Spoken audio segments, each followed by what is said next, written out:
گزشتہ خطبے میں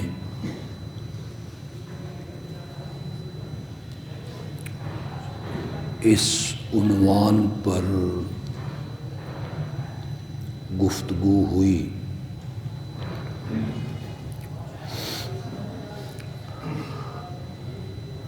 کہ اللہ کی ذات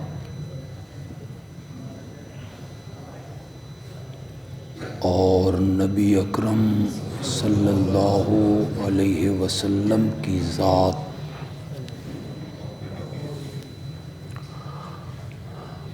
الگ الگ ہے،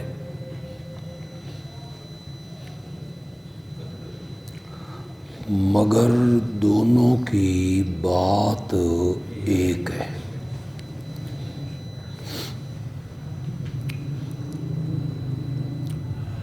نبی اکرم صلی اللہ علیہ وسلم نے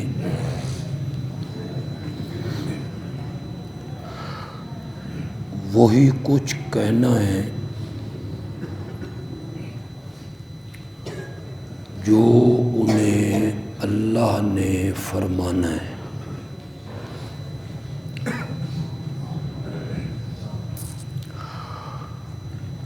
لیکن ان دونوں کی ذات بھی الگ الگ ہے اور ان دونوں کی صفات بھی الگ الگ ہیں۔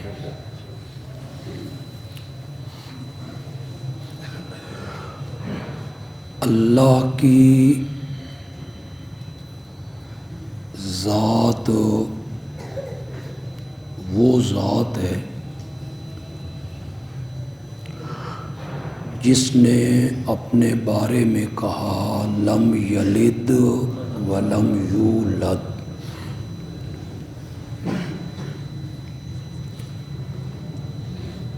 ولم یکن لہ کفوا احد۔ یہ سورۃ اخلاص ہے۔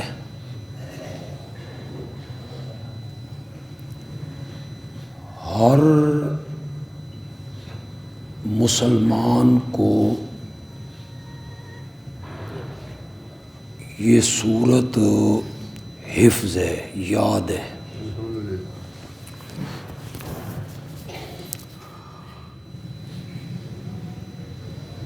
یہ ضروری نہیں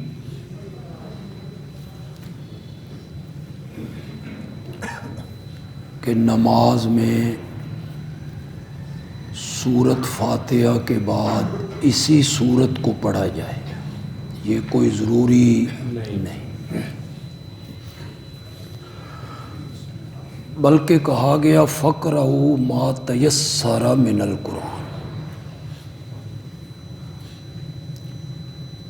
جہاں سے بھی پڑھ لو، نماز میں فاتحہ کے بعد کچھ نہ کچھ قرآن کی قرأت ضرور کرو۔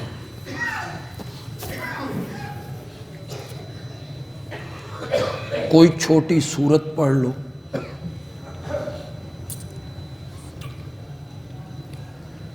تین آیتیں کسی سورت سے پڑھ لو، کسی سورت کی ایک ایسی آیت پڑھ لو جو تین آیتوں کے برابر ہو جائے۔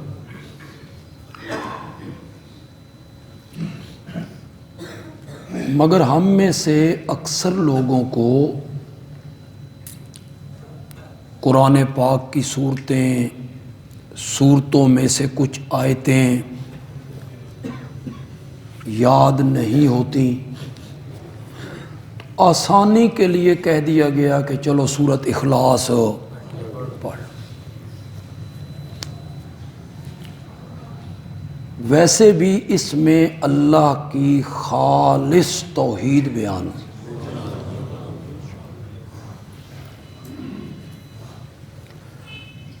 خالص کو نہ خالص سے جدا کرنا۔ اس کا ایک نام سورت نجات بھی ہے۔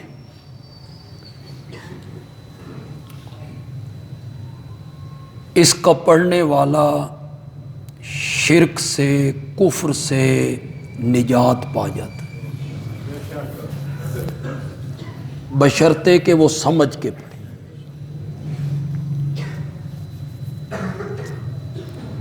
ورنہ اللہ کو ایک تو مشرکین مکہ بھی مانتے تھے،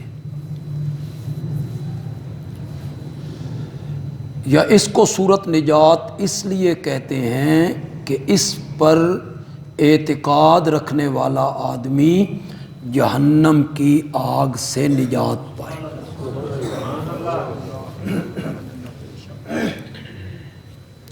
سورت الاساس بھی کہا گیا، بنیاد کے معنی میں توحید واقعی سارے دین کی کیا ہے؟ بنیاد۔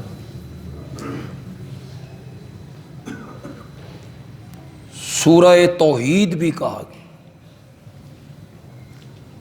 اس سورت میں توحید کو علی وجہ الکمال بیان کیا۔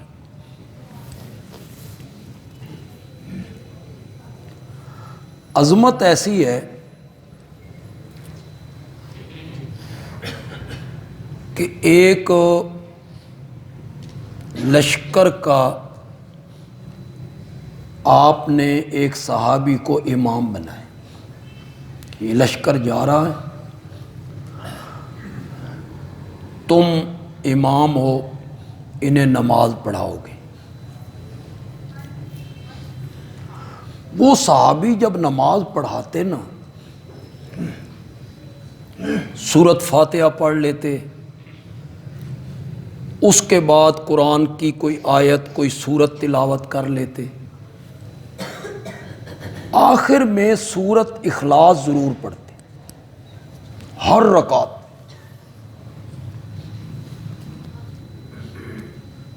صحابہ نے اسے محسوس کیا کہ جب دوسری سورت پڑھ لی گئی ہے، آیتیں تلاوت ہو گئی ہیں، پھر سورت اخلاص پڑھنے کی کیا ضرورت؟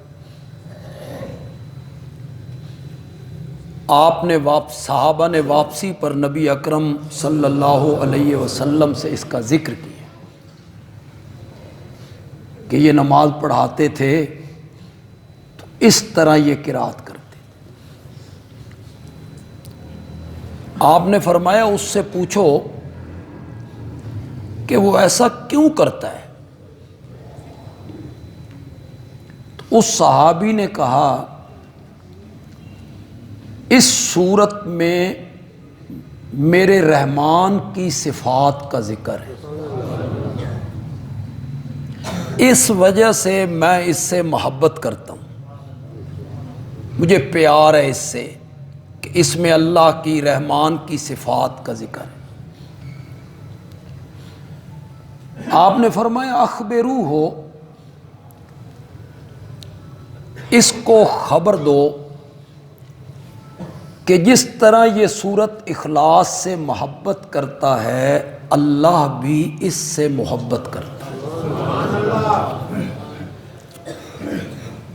اس کا مطلب یہ ہوا کہ جو سورت اخلاص کو محبت سے پڑھے کہ اس میں میرے رب کی صفتیں ہیں، تو اللہ بھی اس بندے سے کیا کرے گا؟ محبت کرے گا۔ اسی طرح کا ایک واقعہ حدیث میں آیا،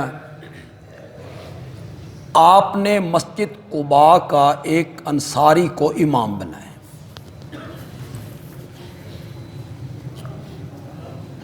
وہ جب سورت فاتحہ تلاوت کرتے تو اس کے بعد وہ پہلے سورت اخلاص پڑھتے، سورت اخلاص پڑھنے کے بعد وہ کوئی اور سورت پڑھتے،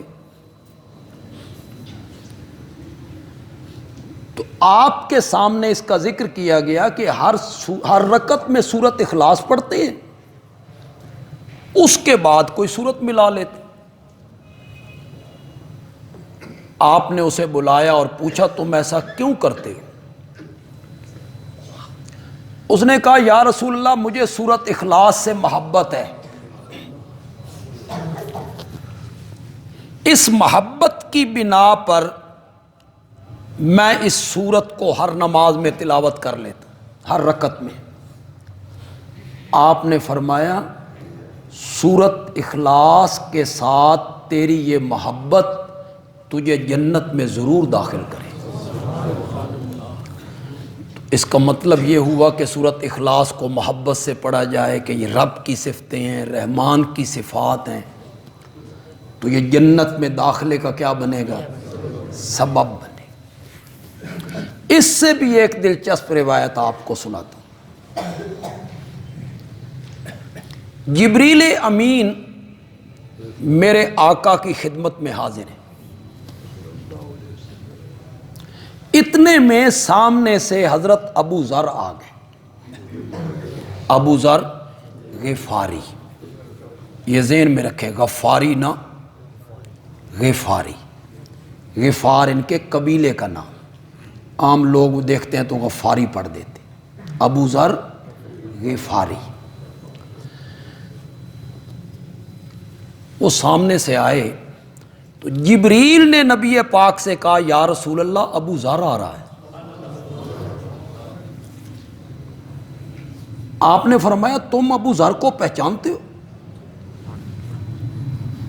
تو جبریل نے کہا زمین والے ابو ذر کو اتنا نہیں پہچانتے جتنا آسمان والے پہچانتے۔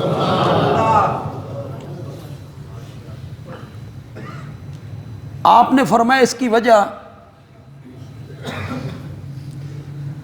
کہ آسمان والے ابو ذر کو پہچانتے ہیں زمین والوں سے بھی زیادہ ہیں۔ تو جبریل نے کہا لِصِغْرِهِ فِي نَفْسِي، ابو ذر میں عاجزی بہت ہے، یہ اپنے آپ کو چھوٹا سمجھتے ہیں، کمزور سمجھتے ہیں، تکبر و غرور و ان میں نہیں ہے، عاجزی بہت زیادہ ہے۔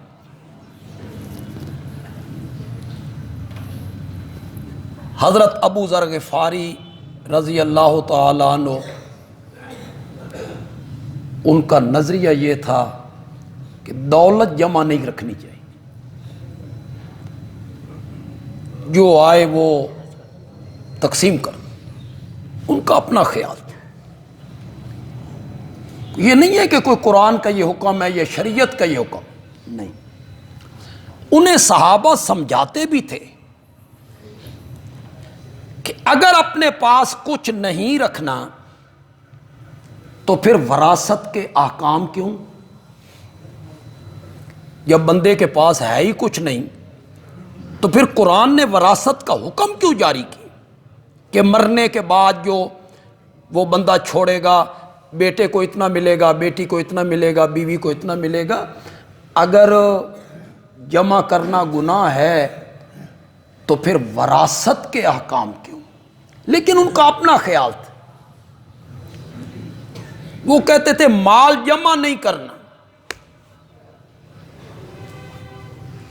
میرے آقا نے بھی کہا تھا ابو ذر نادار، غریب اور مسافر رہے گا اور مسافری کی حالت ہی میں انتقال کرے۔ انہوں نے دور ایک جگہ پہ اپنا ٹھکانہ بنایا، ایک جھونپڑی سی بنائی، وہاں رہنے لگے، دنیا سے بالکل لا تعلق ہو گئے، دولت پیسہ ہر چیز، حتیٰ کہ جب انتقال کا وقت آیا تو جنازہ پڑھانے والا کوئی نہیں، وہاں آبادی کوئی نہیں، لوگ کوئی نہیں، کفن دینے کے لیے پیسہ کوئی نہیں۔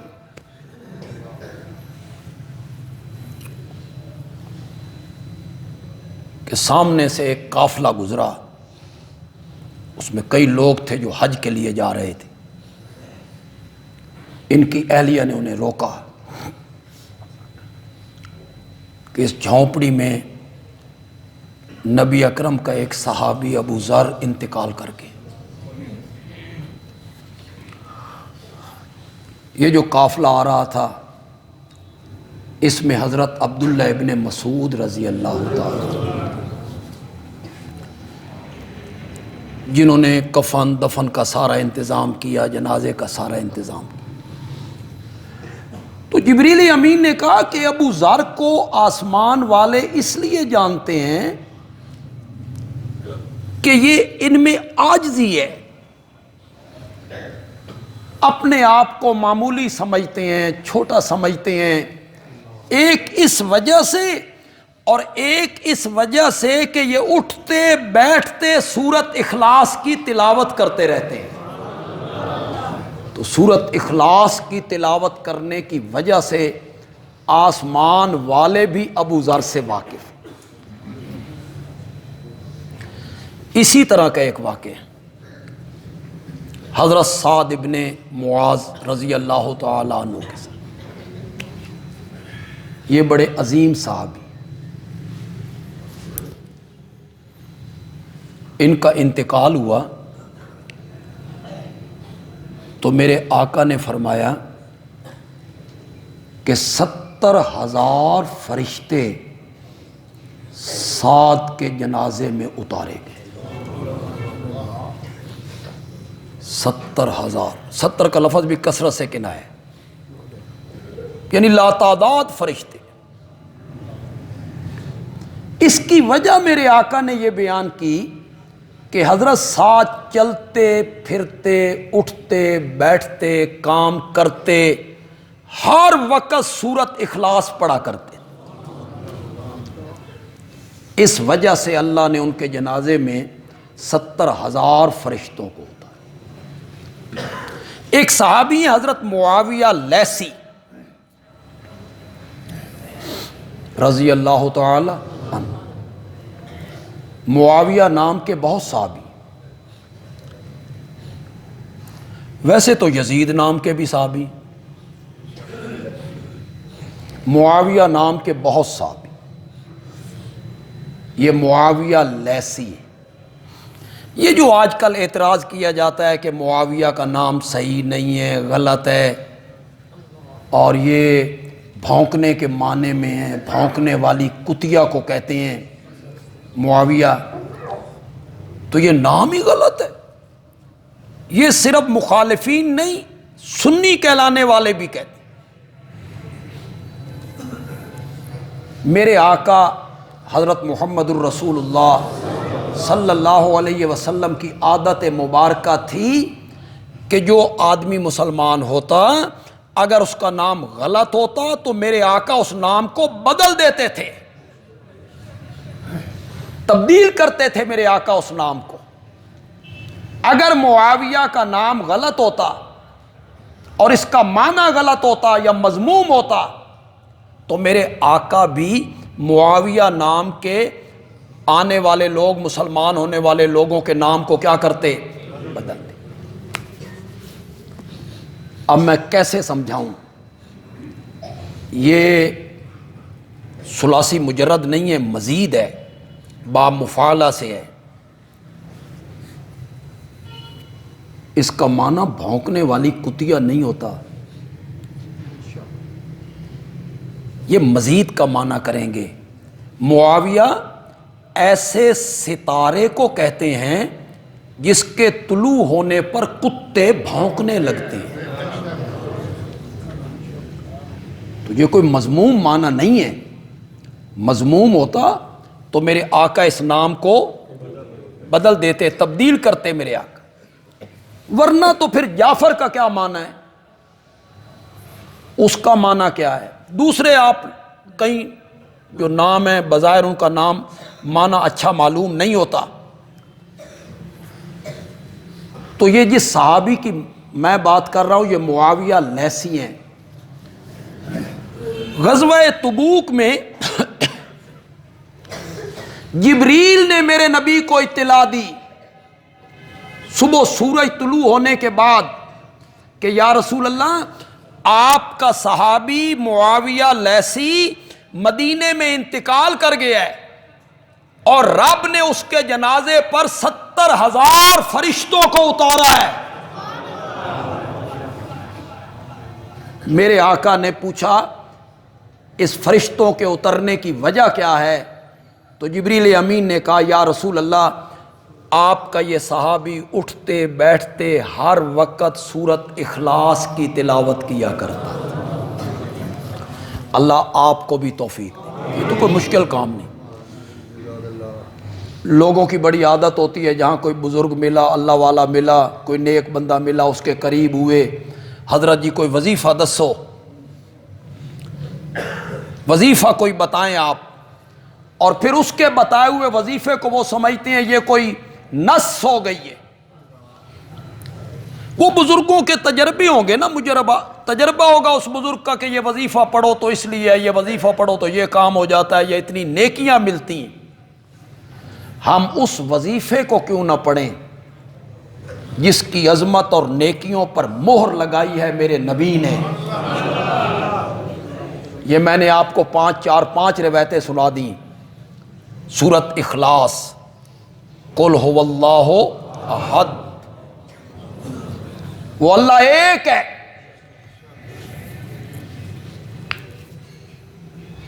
ایک ہے اس معنی میں جس کو آگے ذکر کیا، لم یلد ولم یولد، نہ اسے کسی نے جنا، نہ اس سے کوئی نکلا، نہ وہ کسی سے نکلا. لم یلد ولم یولد کا کیا معنی؟ اس کی اولاد کوئی نہیں، اس کا ماں باپ کوئی نہیں. کبھی کبھی بندہ اولاد کے ہاتھوں مجبور ہو کر کوئی کام کرتا ہے، اور کبھی کبھی کوئی بندہ ماں باپ کی سفارش سے مجبور ہو کر نہ کرنے والا کام بھی کر دیتا ہے. اللہ نے فرمایا نہ میری کوئی اولاد ہے، نہ میرا کوئی ماں باپ ہے، میں جو کرتا ہوں اپنی مرضی سے کرتا ہوں. یہ نہیں ہے کہ کوئی سفارش کر کے مجھے مجبور کرے. محبت کی سفارش ہو، رحمت کی سفارش ہو، شفقت کی سفارش ہو، ڈنڈے والی سفارش ہو، کوئی نہیں ہے. لم یلد ولم یولد. مشرکین کا عقیدہ قرآن نے ذکر کیا سورہ زخرف میں. سورہ زخرف ہے 15 آیت نمبر 15 ہے. جائیے جا کے دیکھیے مشرکین کا عقیدہ کیا ذکر کیا. وَجَعَلُوا لَهُ مِنْ عِبَادِهِ جُزْءًا، اور انہوں نے بنائے لہو اس کے لیے، من عبادہ، کن کو؟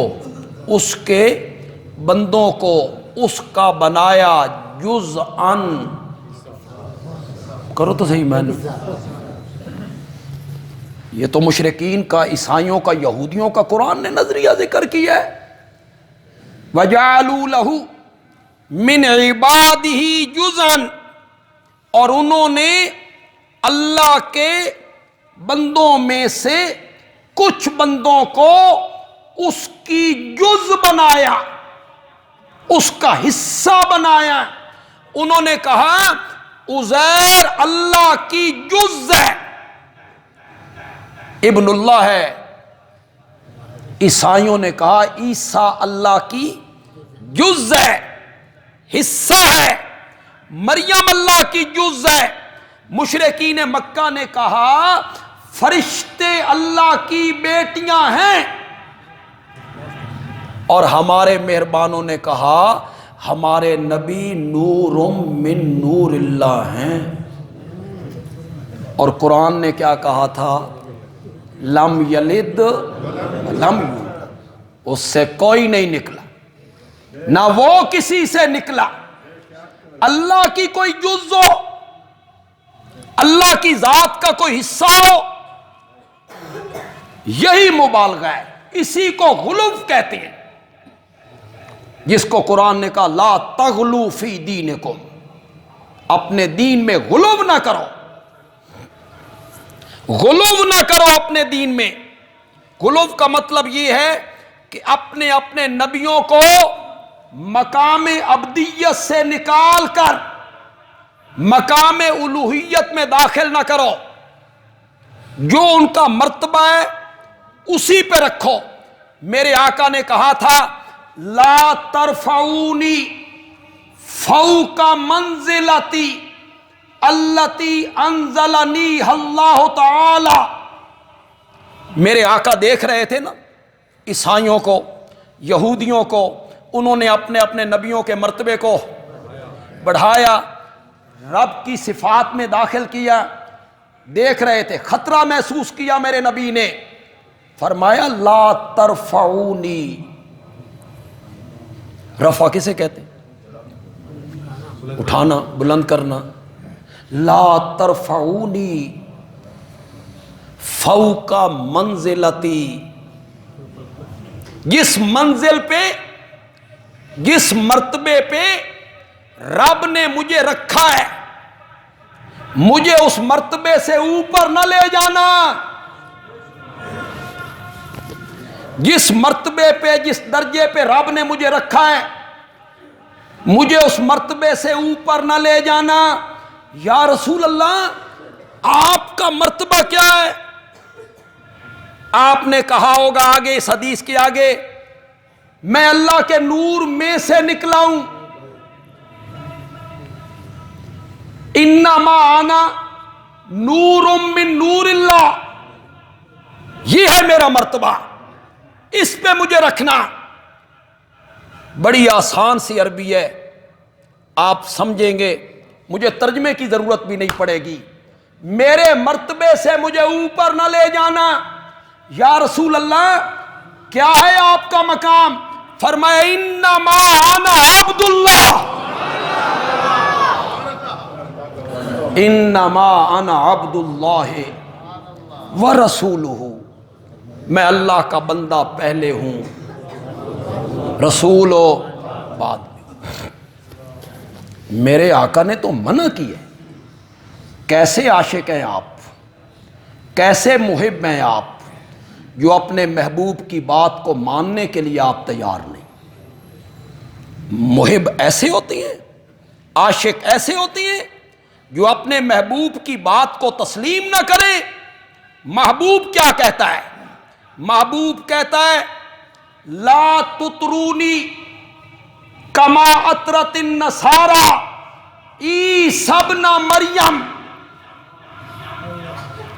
مجھے اس طرح نہ اٹھانا جس طرح عیسائیوں نے مریم کے بیٹے عیسیٰ کو اٹھایا. میرے ساتھ وہ سلوک نہ کرنا. انما انا عبد اللہ، میں اللہ کا بندہ پہلے ہوں، رسول. یہ نور من نور اللہ کا نظریہ، یہ لم یلد ولم یولد کے کیا ہے؟ خلاف ہے. اس سے کوئی نہیں نکلا، اس کی کوئی جز نہیں ہے، اس کا کوئی حصہ نہیں ہے، اس کی کوئی اولاد نہیں ہے. میں نے ایک جمعے پہ یہاں بیان کیا تھا، پتہ نہیں آپ کو یاد ہے کہ نہیں. میں نے کہا تھا نبی پاک کے نور ہونے میں کوئی اختلاف نہیں، یہ جھگڑا ہی نہیں. نبی بشر ہیں یا نور ہیں، یہ کیا ہو؟ یہ تو سوال ہی نہیں بنتا. آقا بشر ہیں یا نور، یہ کوئی سوال. اس طرح کا سوال وہاں ہوتا ہے جہاں تضاد ہو. مثلا زمین ہے یا یہاں سوال ہوتا ہے، سردی ہے یا گرمی، دھوپ ہے یا چھاؤں، مرد ہے یا عورت. یا کے ساتھ سوال وہاں بنتا ہے. دن ہے تو رات نہیں، دھوپ ہے تو چھاؤں نہیں، مرد ہے تو عورت نہیں، گرمی ہے تو سردی نہیں. یہ سوال وہاں بنتا ہے. آپ نے کیا سوال اٹھا دیا اور لوگوں کو پریشان کر کے رکھ دیا آپ نے. نبی بشر ہیں یا نور ہیں. انا للہ. کیوں بشر نور کے مقابلے میں؟ بشر کے مقابلے میں جن ہے، نور کے مقابلے میں اندھیرا ہے. جی نور کس کے مقابلے میں ہے؟ روشنی ہے یا اندھیرا؟